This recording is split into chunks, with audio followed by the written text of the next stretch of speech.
अहम खबर के साथ ईरान में कत्ल किए गए 8 पाकिस्तानियों की मैयतें पाकिस्तान पहुंचा दी गईं। रात गए खुसूसी तैयारे के जरिए मैयतें ईरान से इस्लामाबाद और फिर बहावलपुर पहुंचाई गईं, जहां से एम्बुलेंसेस के जरिए आबाई इलाकों को रवाना कर दी गईं।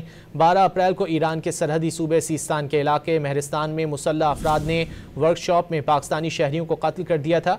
दहशतगर्दी का शिकार बनने वाले अफराद मोटर मैकेनिक थे। ईरान में कत्ल किए गए 8 पाकिस्तानियों की मैयतें पाकिस्तान पहुंचा दी गईं।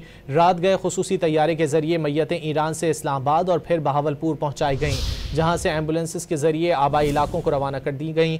12 अप्रैल को ईरान के सरहदी सूबे सीस्तान के इलाके महरिस्तान में मुसल्लह अफराद ने वर्कशॉप में पाकिस्तानी शहरियों को कत्ल कर दिया था। दहशतगर्दी का शिकार बनने वाले अफराद मोटर मैकेनिक थे।